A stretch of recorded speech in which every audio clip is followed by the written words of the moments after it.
పార్టీకి నష్టం చేస్తున్న వారిని ఉపేక్షించొద్దని పార్టీ మేలు కోసం కవిత మాట్లాడితే కుట్ర చేసి పార్టీ నుంచి బయటకు పంపించేశారంటున్నారు జాగృతి కార్యకర్తలు. షోకాజ్ నోటీస్ ఇవ్వకుండా సస్పెన్షన్ వేటు వేయడం సరికాదంటున్నారు. స్థానిక సంస్థల ఎన్నికల్లో కవిత సస్పెన్షన్ కారణంగా బీఆర్ఎస్ కి తీవ్ర నష్టం జరుగుతుంది అంటున్నారు. పార్టీ డ్యామేజ్ అని కాదు, పార్టీ డ్యామేజ్ కావద్దనే ఉద్దేశంతోనే కవితక్క గారు పార్టీలో ఉన్న లోపాలను ఎత్తి చూపింది. ఈ లోపాలను ఎత్తి చూపి పార్టీ బాగుపడుతుందేమో అనుకుంటే వాళ్ళు పార్టీలో ఉన్న కొన్ని దయ్యాలు కలిసి ఇవాళ కవితక్కను బయటకు పంపే కుట్ర చేశారు. అమెరికాకి వెళ్ళి ఎయిర్పోర్ట్ నుంచి వచ్చినప్పుడు లెటర్ లీక్ చేసినప్పుడు లీక్ వీరులను బయట పెట్టామని మీడియా పరంగా చెప్తే ఇంతవరకు పార్టీ స్పందించలేదు. ఒక సహచర ఎమ్మెల్సీ అక్క మీద అనుచిత వ్యాఖ్యలు చేసినప్పుడు బీఆర్ఎస్ పార్టీ స్పందించలేదు. ఒక మాజీ మంత్రివర్యులుగా ఉండి ఇలా అక్క మీద మాట్లాడితే అక్కతో పద్ధతి సంబంధం లేనప్పుడు పార్టీ వినలేదు. ఈరోజు ఎందుకు పార్టీ స్పందించింది? ఒక ఆడబిడ్డ కానీ మీ పార్టీ బిడ్డకి అన్యాయం జరిగితే మీరెందుకు స్పందించలేదు? ఇప్పుడు సస్పెన్షన్ ఎందుకు చేశారు మా అక్కని?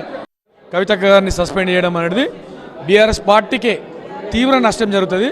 వాళ్ళ నిజంగా దురదృష్టకరమైన విషయం.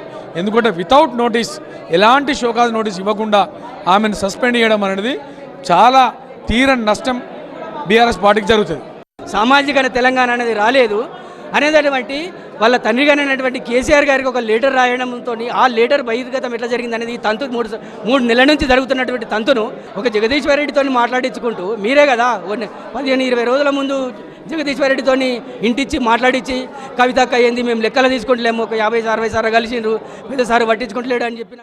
రాజకీయంలో ఏ విధంగా అక్కయ్య ఎదిగింది, చాలా ఎదుగుతుంది, ఏ విధంగా పక్క జరుపుదాం అక్కను ఆ విధంగా జరపాలని చెప్పి కుట్రపూరితంగా జరిపబడింది. సంతోషుని హరీష్ రావు అని చెప్పారు ఆల్రెడీ.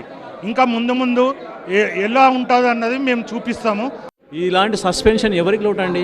బీఆర్ఎస్ పార్టీకి లోటు. బీఆర్ఎస్ పార్టీకి తీరని లోటు ఉంటుంది. ఇప్పుడు స్థానిక సంస్థల ఎలక్షన్లో కానీ రేపు జరగబోయే ఇంకే వేరే ఎలక్షన్లో కానీ ఈ ఎఫెక్ట్ ఖచ్చితంగా పడుతుంది. కవిత అంటే మామూలు కాదండి. కవిత చాలా మంచి స్ట్రాంగ్ లీడరు.